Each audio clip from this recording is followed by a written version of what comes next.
to the studio. What? Yeah.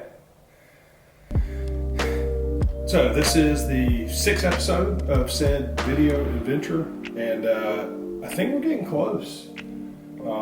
I've still got to work on some audio for the videos, but yeah, I think this is it. Working on the camera angles, trying to figure out exactly where I want to put everything, but yeah. I'm pretty happy with how this turned out. What are we going to do now? January 1st, 2021. Welcome to the pandemic. You know, I think some people thought that it was just going to go away once we hit January 1, 2021, but it's not. And you know, I think being a band director has been kind of tough.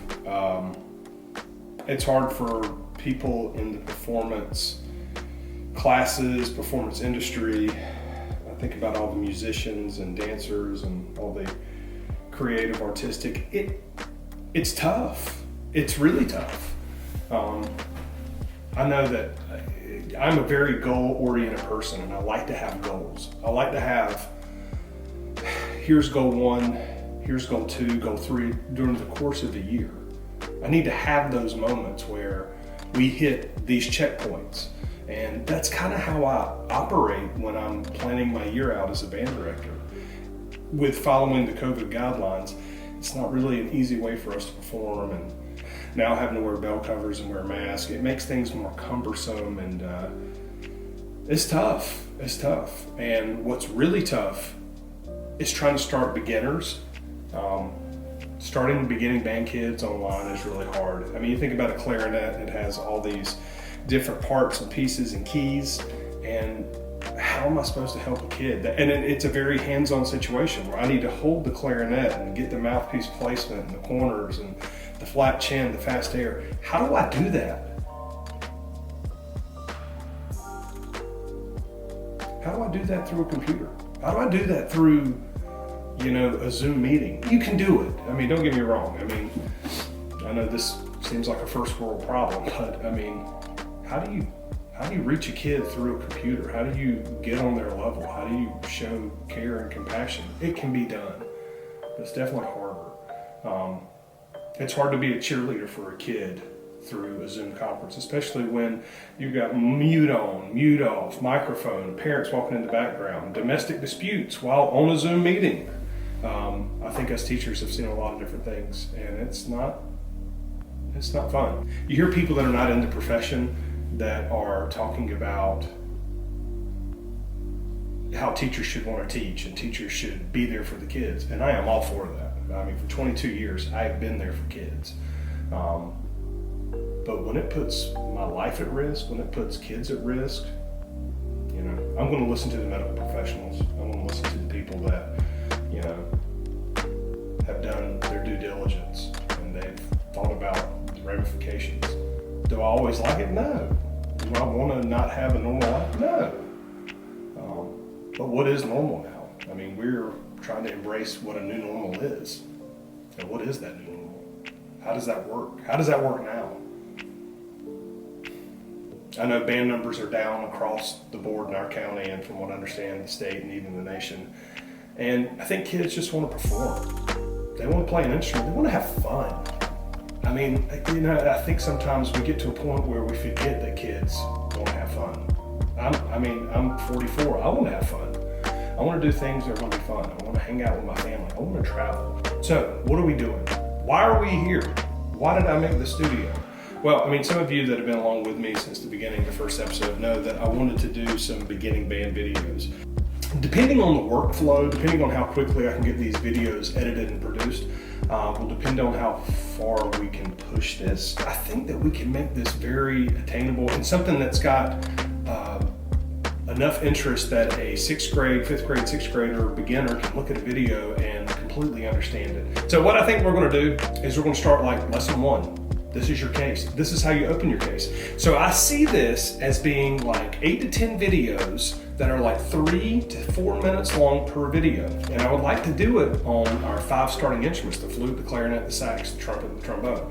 And like I said, depending on how this goes, we could start exploring and maybe start doing, maybe adding French horn and euphonium tuba, bass clarinet, double reeds. And I'm pretty decent on most instruments. There are definitely instruments I struggle with. There's instruments that, for whatever reason, I can teach the mess out of flute, but I can't play it to save my life. It's really bad. I mean, I do it in class sometimes just to make fun of myself for my kids, just so the kids know that, hey, he can't do everything. Because they see me pick up a clarinet or a sax or a trumpet, and it's like, ooh, how does he do it? But I mean, I'm okay. I'm proficient. I can get through it. I can outplay my 8th graders. How's that sound? But my flutes, yeah, I can't. I really struggle with flute. My goal behind this is to have these videos ready for the start of the fall of 2021. We had already been kind of flirting with the virtual school in the past few years, and more people have gone to this, this online community and this online process. But I think COVID has basically knocked the door down. I mean, we weren't in school and we had to kind of MacGyver this up a little bit. We kind of had an Apollo 13 solution. And that's what I think we've done. And I don't think it's going to go away. I think it's going to constantly be there. I think in our county, and maybe even in the state, maybe the nation, I'm not sure. I think there's probably always going to be an online option.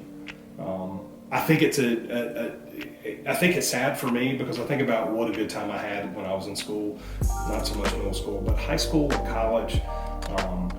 The atmosphere, the friends, the fun, the community.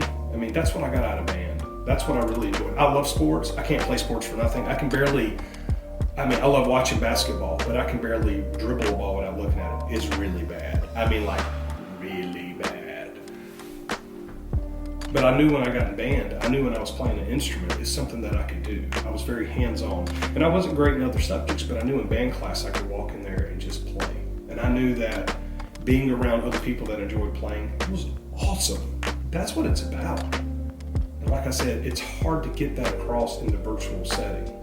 So, that's why we're here. We're going to try to make some videos that make it more attainable.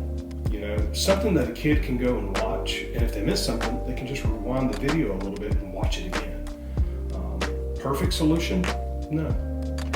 I think the best solution is to be able to have a kid in person, in place. And what we have right now in my classes, I'm used to having 25, 30 kids in a class, and now with this A-Day, B-Day, and some of the kids are virtual, some are in person, some of my classes are like 6, 7 kids.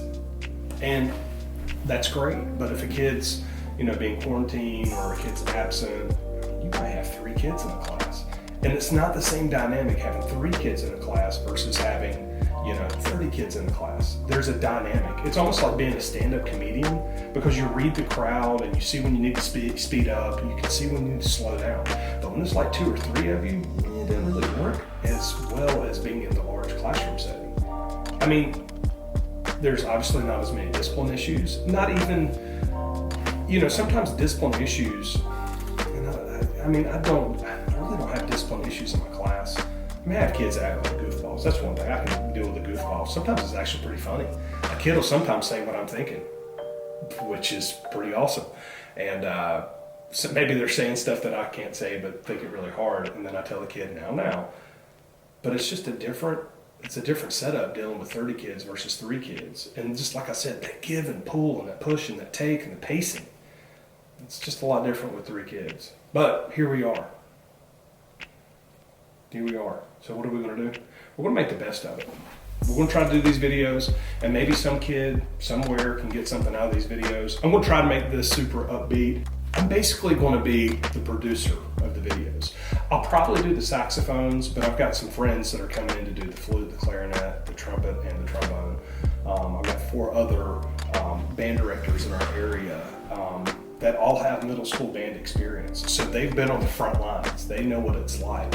And I'm not saying that the high school folks don't, but having that middle school experience, that, being in the trenches with the kids and hand placement, finger placement, that's huge. And to have these guys here, I think it's kind of cool. So anyway, who knows what this is going to turn into? It could be we just do these 10 videos per instrument and we're done. But I know that in my life, I've had some people that have been very influential on my teaching career. I've got some people that I wouldn't be where I am doing what I'm doing right now if it wasn't for them. And I think about those people that have been placed in my life at the different points, with my parents, my aunts, my uncles, my wife, my kids. There have been all these things that have happened in my timeline that really have made me who I am. And I think about the band directors that have helped me become the band director I am and the person that I am. They've helped kind of mold me into what I am. And I think it would be so awesome to bring them in and use these chairs back here and just maybe set up some interviews. And not talking about necessarily band best practices type stuff, but maybe like a 5-7 minute interview where we can just talk about why they did what they did. Maybe it's not about the how, more about the why. Why did you do this? Why did you choose this career? Not how do you fix a clarinet embouchure. And that's all important, don't get me wrong. But I mean, I know of 5 people that I could get in here right now and they would be awesome. So let's do something. Let's make some videos. Let's do something. This pandemic is giving me a lot of time just to kind of hang out of the house and think and do. And I like to create. I like to make stuff. And it's been kind of cool to hang out with the family. You know, we've done a lot of board games and we've done a lot of, what can we do in our area that will keep us in our area and not have to travel and be outside. And we've had a good time doing that kind of stuff. And I'm hoping that your 2021 is going to be better than your 2020. I mean, 2020 set the bar pretty low, so I don't think it's going to be hard for us to achieve that goal. I think we can pretty much step right over 2020. I hope 2021 is going to be your best year yet. I'm going to try to make it mine. We'll see you.